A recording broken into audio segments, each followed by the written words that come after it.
Hello, আমি সৌমি। আজ সকালে আমি কি কর্মকাণ্ড সামনে সাজিয়ে বসেছি। এই দেখো, সামনেটায় ডাইনিং টেবিলে তোমাদের দেখাই।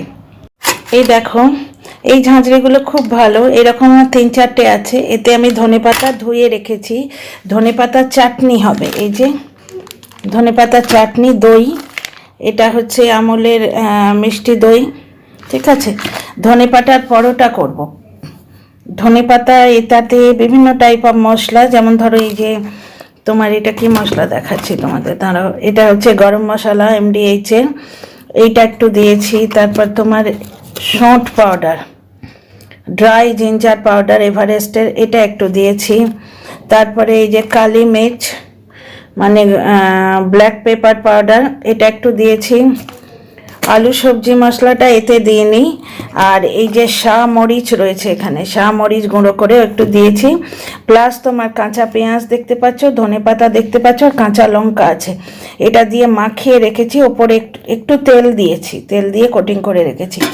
আচ্ছা, একতরফা আলু পরোটা হয়ে গেছে, এইটুকু পুর আর বাকি আছে।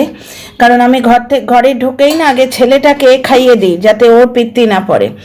এটা হচ্ছে চ্যবনপ্রাশ বানিয়েছিলাম, দেখো প্রত্যেক দিন খেয়ে খেয়ে এইটুকু আছে এইটাতে, যেটা বার করেছি এখন। আর ফ্রিজে 2-3 বোতল ভরা আছে। ঠিক আছে, ফ্রিজে 2-3 বোতল চ্যবনপ্রাশ ভরা আছে। আচ্ছা, যেটা লং শটে দেখতে পাচ্ছ, এটা হচ্ছে বেসনের পকোড়া করেছিলাম বলে। আর এটা আমাদের খুব পছন্দের একটা আচার, আমি মল থেকে নিয়ে আসি। তো আপাতত যেটা আমি বানাবো সেটা হচ্ছে তোমার এই ঝাঁঝরিতে কেটে শুকিয়ে রেখেছি ধনেপাতা, আরও আছে গো, কত ছাড়বো কে জানে। তো আমি কিছুটা করেছি, কিছুটা ধনেপাতার পরোটা করেছি, কারণ অনেকেই বলছে, হাজব্যান্ডও বলছে ধনেপাতা খাওয়া খুব ভালো। তো আমি কিনে এনেছিলাম আধা কিলো, বুঝতে পারছো, আমাদের এখানে ওই আধা কিলো বা গাড্ডি হিসেবে দেয়। তো আধা কিলো কিনে এনেছিলাম, খানিকটা এখন আছে। মা ছেলের সংসার কত খতম করি বলো তো। তো এই হলো গিয়ে তোমার ধনেপাতার পরোটার রেসিপি বলে দিলাম। আর এখানে এখন ধনেপাতার চাটনি বানাবো। কাঁচা লঙ্কাটা কিচেনে ধোয়া আছে, ওটা দেখাতে পাচ্ছি না, ওটা ধুয়ে রেখে এসেছি। এখানে দেখো একটু রসুন দেব, রসুন ছাড়িয়েছি। একটু আদা দেব, সামান্য আদা ঘষে দেবো এখানে। আর তোমার এই শোঁঠ পাউডারটা দেবো না, শোঁঠ মানে ড্রাই জিঞ্জারকে হিন্দিতে শোঁঠ বলে, বুঝতে পারছো, শোঁঠ পাউডারটা এখানে আর দেবো না। তো এই সমস্ত দিয়ে রসুন দেব, কাঁচা লঙ্কা দেব, আর তোমার ধনেপাতা, আর আমি একটু চিনি দেবো। লোকে চিনি দেয় না, অনেকেই দেয় না, অপশনাল এটা, আমি দেব। ছেলে যেমন চিনি পছন্দ করে না, কিন্তু আমি একটু মিষ্টি, I have a sweet tooth, আমার একটু মিষ্টি খাওয়া ভালো লাগে। আর এই দই দেব, এই আধা কিলো দই পুরোটাই দেব, দিয়ে একটা জবরদস্ত ধনেপাতার চাটনি বানাবো, বুঝতে পারছো। এইখানে ঘি রয়েছে, আমি ঘি দিয়ে ভাজি। আমি ঘি পছন্দ করি না, আমার গন্ধ লাগে, কিন্তু ছেলেরটা ঘি দিয়েই করি, ওকে রুটিতেও ঘি মাখিয়ে দিই, আমুলের ঘি। হাজব্যান্ড আসে তখন নিয়ে আসে, এগুলো এখানেও কিনতে পাওয়া যায় এমন নয়। এটা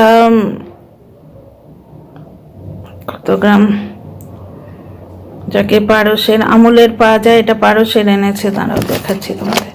এটা অনেক দিন আগে ইউজ হয়েছে, তো মানে এই যে লাস্ট এনেছিল এগুলো সব এনে দিয়ে গেছে, কেশর টেশর সব এনে দিয়ে গেছে।